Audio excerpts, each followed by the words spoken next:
It's Friday, and welcome to another edition of the Zogby Report, Real and Unscripted. I'm John, and I'm here again with my son and partner at Zogby Strategies, Jeremy. Hi, Jer. How are you? Hey, good. How you doing? I'm doing okay. So we have a special guest this week, and I'm really very pleased to welcome former senator, longtime senator from Connecticut, Joe Lieberman, as our guest. Hi, Senator. How are you? John, I'm good. It's good to be with the family. I love the fact that you and Jeremy are doing this together. Really, it's great. Well, thank you. Briefly, for those who may not know, and frankly, I don't know who doesn't know, but you've had over 40 years of elected office at local, state, and national levels, four-term U.S. Senator from the state of Connecticut. You've always been regarded as a centrist and a moderate and a legislative leader. You were a principal in the sponsorship and enactment of the Clean Air Act, the creation of the Department of Homeland Security, and the great budget compromise of the mid-90s. You are a leader today in No Labels, which we're going to talk about, and you are an author. And the book is, it's on the screen, The Centrist Solution: How We Made Government Work and Can Make It Work Again. And your timing is perfect, because I think that's a question that millions of us all have. Welcome again, and let's get right into it. Okay. Thanks, John. Thanks for those kind words. And it's very good to be with both of you. Well, great. Thank you. You talk about centrist and centrism. Right. Help us understand, is it an ideology? Is it an absence of ideology? Is it just another form of pragmatism, an attitude? What do you mean when you say centrism? Okay, that's a great place to begin, and I appreciate the question. Because a lot of people, I think, don't understand exactly what centrism is. I try to make the point in this book that centrism is not the same thing as moderation.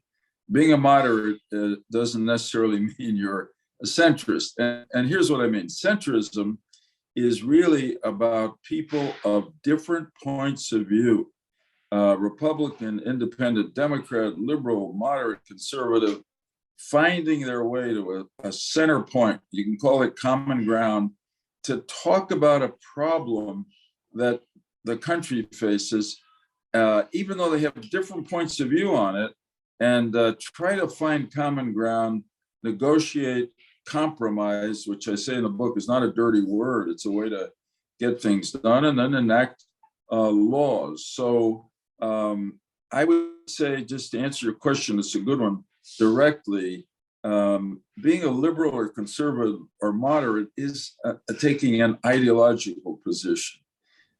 Being a centrist is more a strategy about how to make government work. And incidentally, it's always the way the American government has worked best.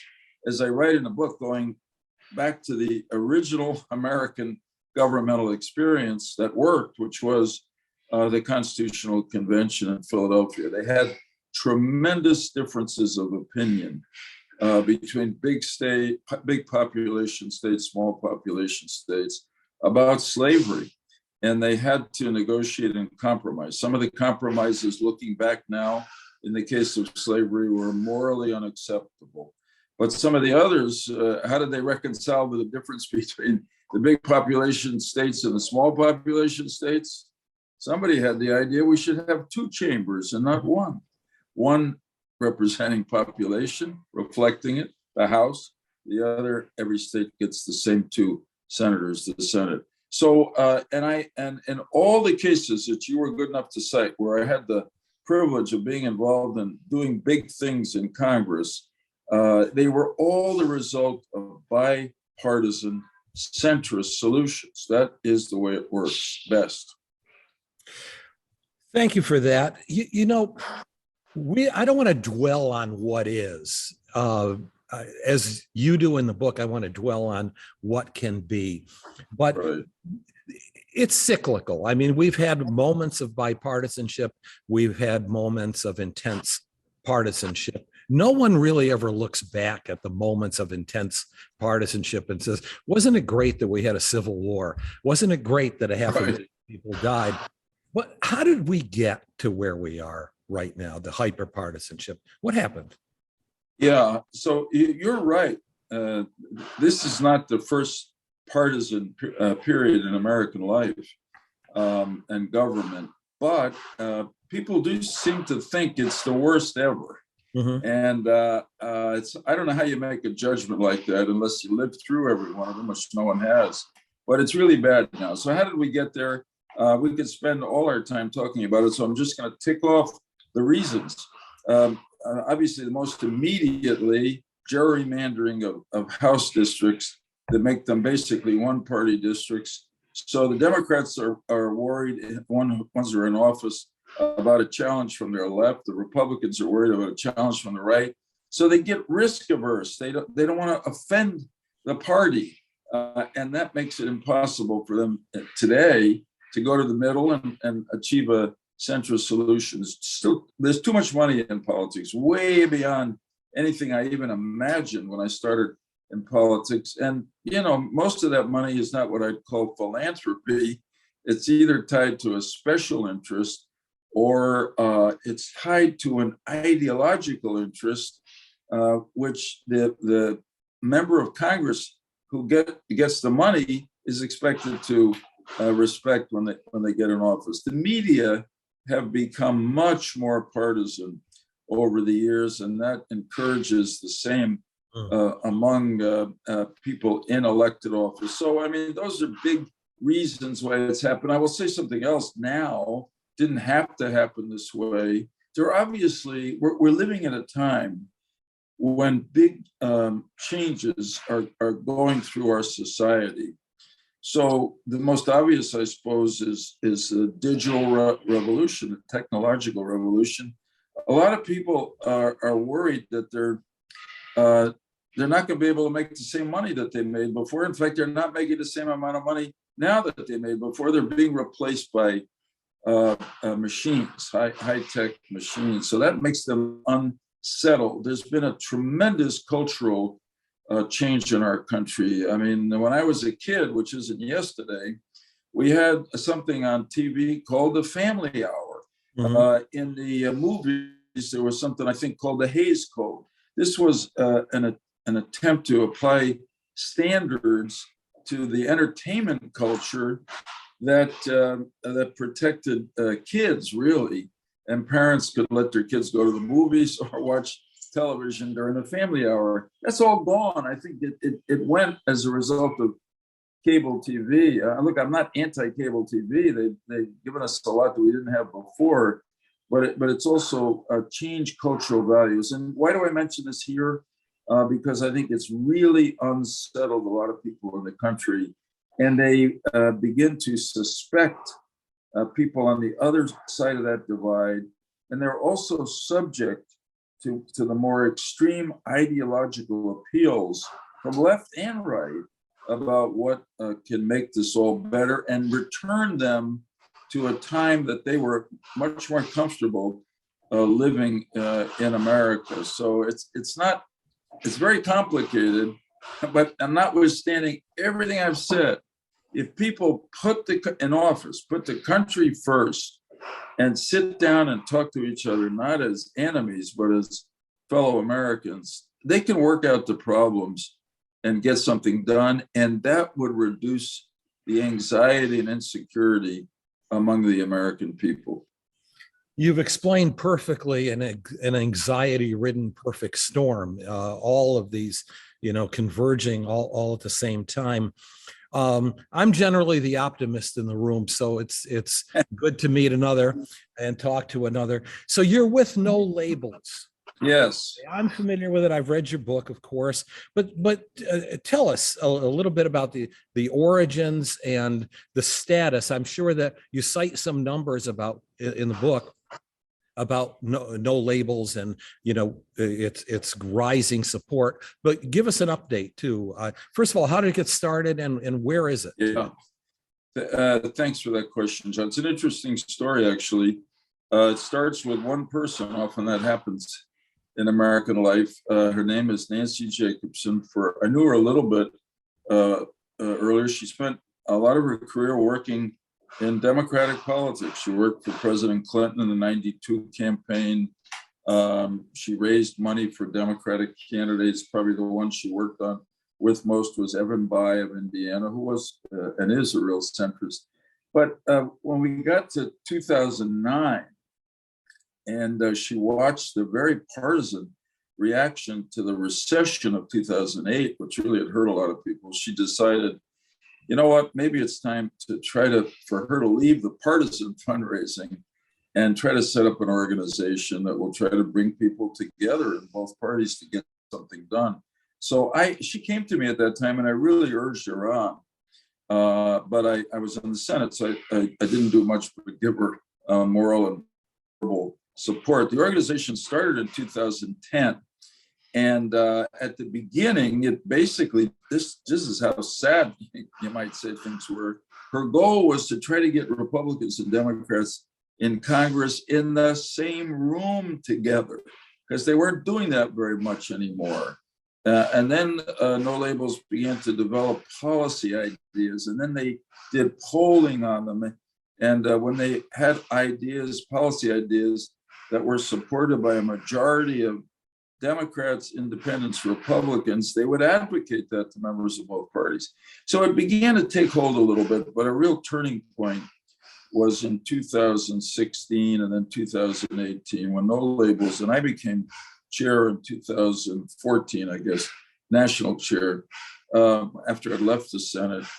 The No Labels decided, this is about politics. This is about the fear that a lot of incumbents of both parties have, that when they go to the center, they're going to lose political support and financial support. And we've got to not only urge them to be centrists, we've got to put our money where our mouth is and make sure they know that we have their back if they get threatened by their party or some interest group to take contributions away. So we started to do that and continue to work on the policy ideas. And beginning in 2018 in the House, there was a formation of a bipartisan House problem solvers caucus. No Labels encouraged it. We worked with them, but then it took off on a life of its own. It adopted what they call the Noah's Ark rule. You can only join by twos, which is to say one Republican, one Democrat at a time. It started out with about 22 or 24 members. They're up to 58 now, 29 of each party. In the Senate, it was a little harder to get it going. The natural suspects, Democrat Joe Manchin and Republican Susan Collins, formed something called the Common Sense Coalition. It grew to about 8, but then around this bipartisan infrastructure reform bill, which was started out in the House Problem Solvers Caucus, both parties worked side by side on it. They engaged with people in the Senate. Incidentally, here's a really, it could be sad, could be encouraging. We had the idea in No Labels to start doing bicameral meetings, breakfast, dinners, and you'd be surprised at how little members of the Senate interact with members of the House. So out of these meetings, at one of the meetings, the House Republicans and Democrats said to the Senate Republicans and Democrats, we're working on an infrastructure bill. Maybe we could work together. Well, that produced the bill that ultimately President Biden got involved in negotiating with House Republicans and Democrats, passed the Senate with 69 votes, including support from Chuck Schumer, the Democratic leader, and Mitch McConnell, the Republican leader. Should have just been swept through the House. It would have been good for everybody, but then the House so-called progressive caucus, the further left members of the Democratic Party in the House, blocked it. And as of this talking, they're still blocking it, even though most of them supported it. So that's where we are. But it's a proud accomplishment for No Labels and our members in the House and Senate who are close to us. We're going to do everything we can in the 22 elections for Congress to protect the people who really had the guts to work together to get this kind of thing done. And hopefully we can. I mean, in the last election, a lot of Republicans who had worked with us lost because Democrats swept the House this time.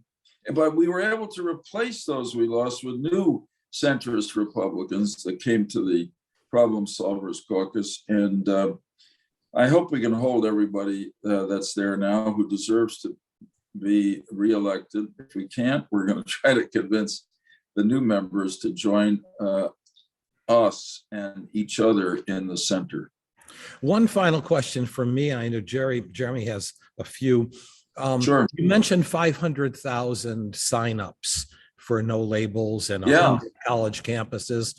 Where are we at today? Is there any difference? I regret that I can't. It keeps going up. But if I cited a specific number, in other words, it's greater than those two numbers. And that's kind of interesting because the assumption is that the campuses are either left or right, and mostly left. But there is a centrist group out there, and they're reacting against the extremes. It's like the general public. I mean, the noisiest political factions are the furthest left and furthest right. But at any poll you look at, and you know this, John, people are generally in the center. They want people in government to work together to get something done. There's nothing particularly surprising about that. That's why they go to vote and elect people in the first place. Jeremy, it's all yours. Thank you, Senator. Thank you, Dad. So you opened up with the probably the greatest example of a common ground centrist solution with the Great Compromise. And so that goes back to the founding fathers. Right. But in your lifetime, who did you draw inspiration from regarding centrism? Well, that's really interesting. So we had a governor in Connecticut named Abe Ribicoff, who later became a senator. And I worked for him one summer in college. And then he became a sort of a mentor to me as I got active in politics and government in Connecticut. And he was a real centrist. When he was governor, I was only a kid then, so I can't say I was really following it, but I went back and read about it. He was elected governor as a Democrat, and the General Assembly, the legislature, was majority Republican. And his first big speech was called The Integrity of Compromise. And he said to the Republicans in the General Assembly, we can spend the next 2 years fighting each other along party lines, or we could compromise with each other and get something good done for the state. And that's what happened.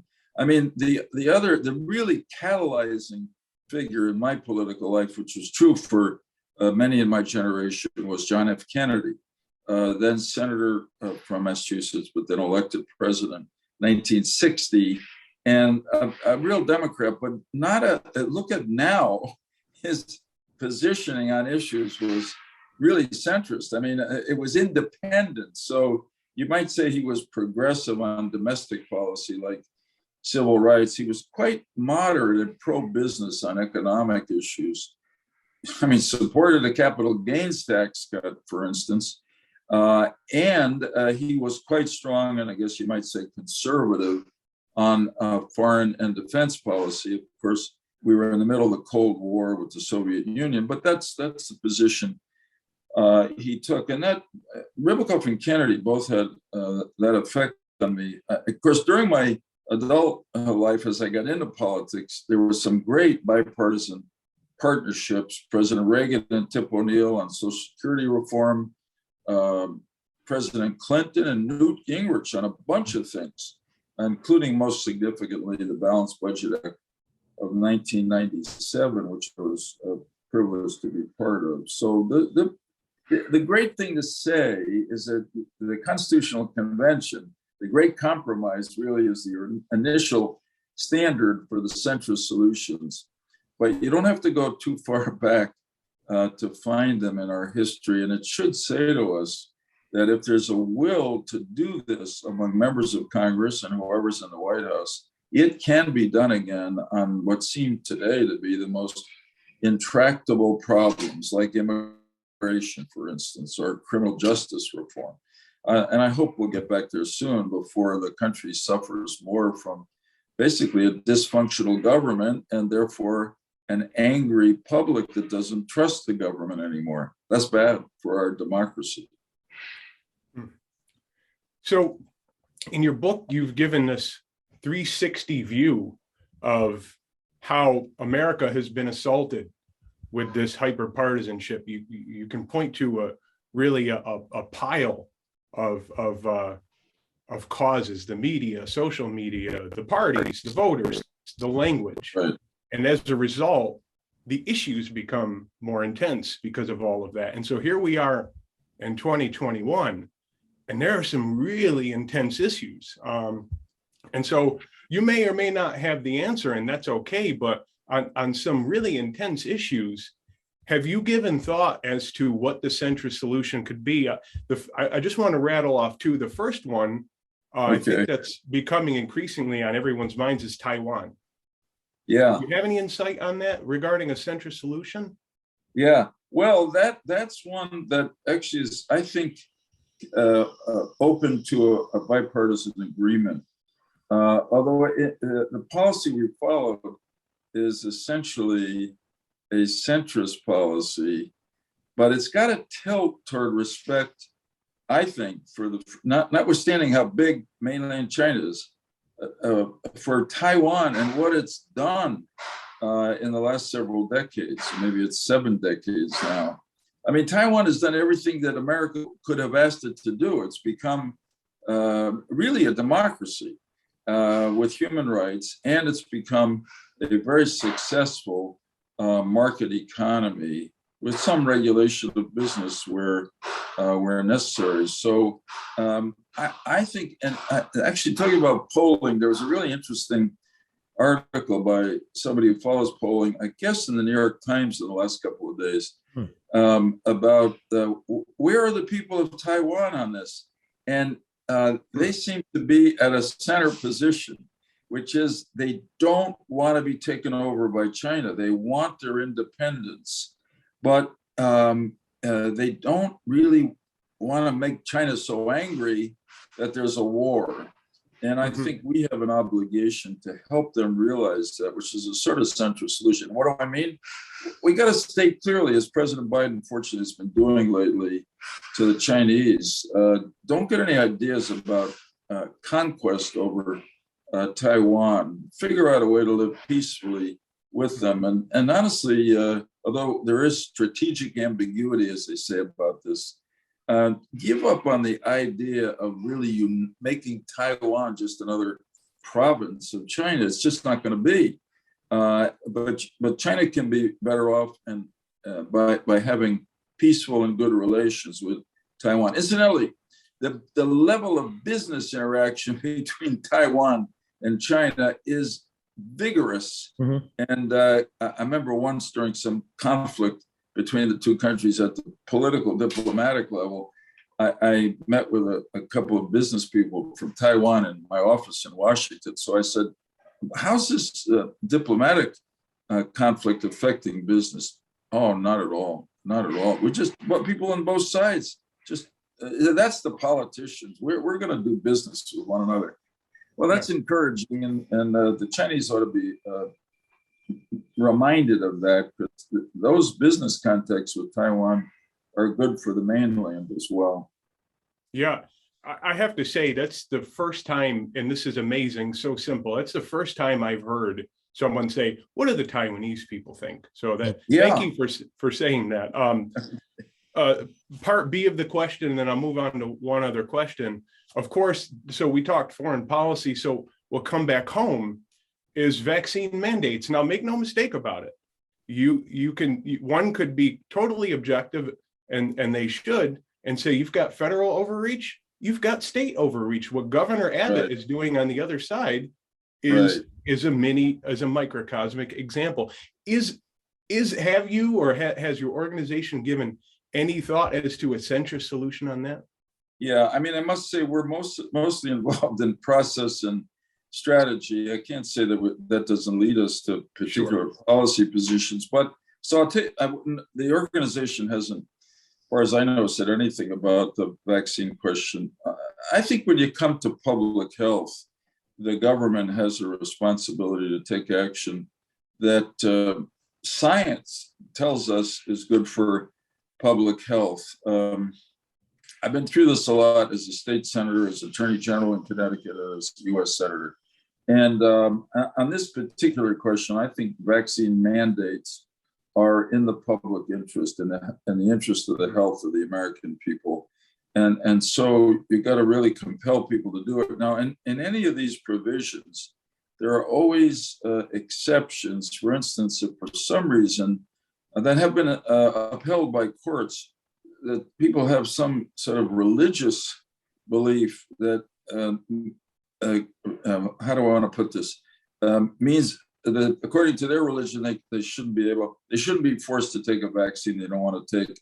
The courts have sometimes said that can also go to a deep personal conviction that may not be classically religious, but is the equivalent of that for that person. But, as you know, and others have said, right now we have a bunch of vaccine mandates, particularly for infants, and we do it because it protects their health. Everybody has a baby, or in my case now, a grandbaby, knows that they get shots early in their life to protect them from things like measles and all the rest. And thank God they do, because it's allowed them to live through their childhood and well beyond. So I don't know if that's probably more to one side than centrism, but it's one side with an exception according to the rule of law. Sure. And I think your state, if I'm not mistaken, I think Connecticut still upholds the religious exemption. One more question for me. Sure. Am I right on that, though, with Connecticut? I think so, but I couldn't swear to it today. Yeah. I think that's right. Okay, this one. I guess we're coming full circle here.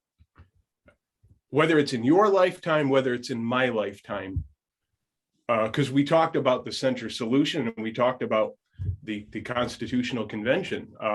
Right. Do you think that it's possible, and could it get to a point that it becomes in the best interest that we see a second Constitutional Convention? Well, how interesting. Well, it could help, but I think the odds are really against it, because people on both sides are nervous about what would happen at a constitutional convention.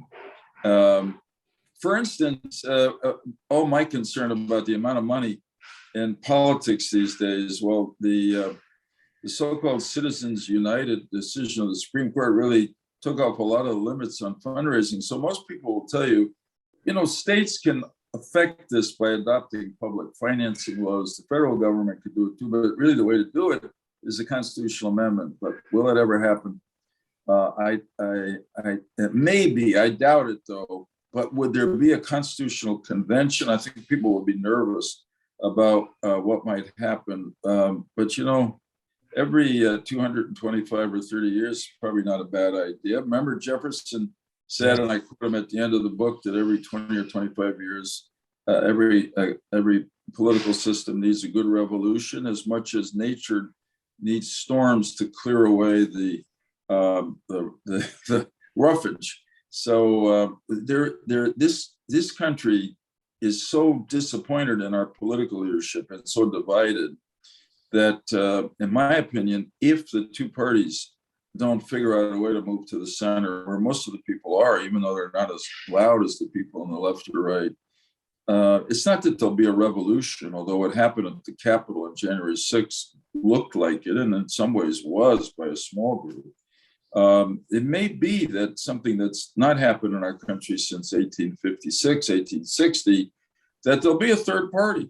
And in a given year where the Republicans go too far to the right, Democrats too far to the left, who's to say? That may be the revolution that takes the place of another constitutional convention.